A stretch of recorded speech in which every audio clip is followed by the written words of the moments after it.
கங்கணபதயே நமः. ஸ்ரீ குருப்யோ நமः. ஸ்ரீமன்னாராயணியம் தசகம் 38. தசகம் 37 முதல் 39 வரை 10வது பாகவத ஸ்கந்தம் முதல் பாகம். அதாவது தேவகி கர்ப்பம், ஸ்ரீகிருஷ்ணர் ஜனனம், யோகமாயை ஆகியன. ஸ்ரீகிருஷ்ண அவதாரத்தின் கதை 88வது தசகம் வரை தொடர்கின்றது. ஸ்ரீமன்னாராயணியம் தசகம் 38. ஸ்ரீகிருஷ்ண அவதாரம்.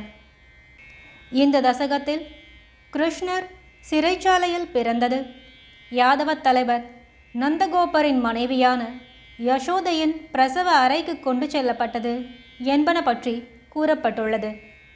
ஆனந்த ரூபியாகிய பகவானே, தங்களுடைய திரு அவதாரம் நெருங்கிய பொழுது பிரகாசிக்கின்ற தங்களுடைய மேனியில் இருந்து வெளிக்கிளம்பிய கிரண படலங்களைப் போல் இருக்கின்ற பெரிய மேகக்கூட்டங்களால் வானம் மறைத்து கொண்டு மழைக்காலம் விளங்கிற்றல்லவா. மழையின் தண்ணீரால் எல்லா திசைகளிலும் நன்கு குளிர்ச்சி அடைந்தது. அப்பொழுது நல்லோர்கள் தாங்கள் விரும்பிய காரியம் கைகூடியதால் ஆனந்த பரவசர்கள் ஆனார்கள். அப்பொழுது நடு இரவில் சந்திரோதய வேளையில் மூவுலகங்களிலும் வருத்தத்தை போக்கடிக்கின்ற தாங்கள் இவ்வுலகத்தில் திரு அவதாரம் செய்தீர்கள் அல்லவா.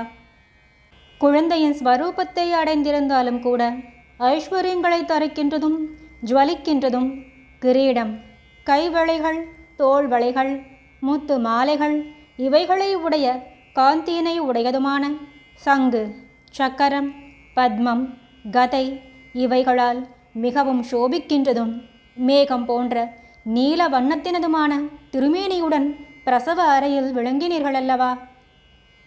ஹே வாசுதேவா, மார்பில் சுகமாக குடிகொண்டிருக்கும் அழகுடைய லக்ஷ்மி தேவியின் வெட்கம் கலந்த கடைக்கண் பார்வையால் அந்த பிரசவ அறையில் துஷ்டனான கம்சனால் உண்டாக்கப்பட்ட சோபையின்மையை நாசம் பண்ணுகின்றவர் போல் விளங்கினீர்கள் அல்லவா.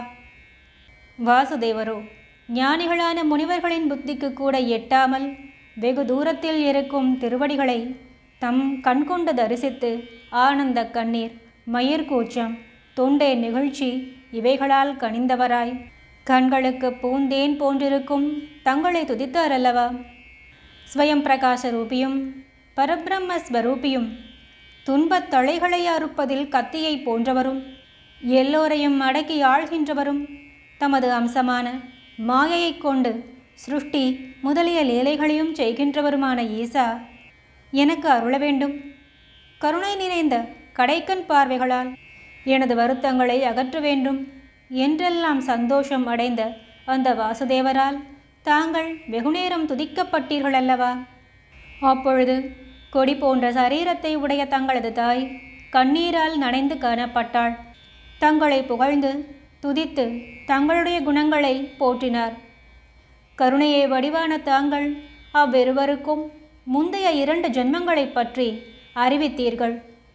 அதாவது பிரச்சினி சுதபஸ் என்பவர்களுக்கு பிரச்சினி கர்ப்பராகவும், அதன் பின்னர் அதிதி கஷ்யபருக்கு வாமனராகவும் அவதரித்ததை பற்றி கூறினீர்கள். அதன் பின்னர் தங்களது தாயின் சொல்படி மானிட குழந்தையின் வடிவத்தை எடுத்து கொண்டீர்கள் அல்லவா. அதன் பின்னர் அந்த வாசுதேவர் தங்களின் ஆலோசனைப்படி நந்தகோபர் பெண்ணுடன் தங்களை மாற்றுவதற்காக யோகிகளால் மனத்தில் தரிக்கத் தகுந்தவரும் தாமரையில் வீற்றிருக்கும் ஹம்சத்தின் குஞ்சு போல அழகானவருமான தங்களை கையில் எடுத்து கொண்டார் அல்லவா.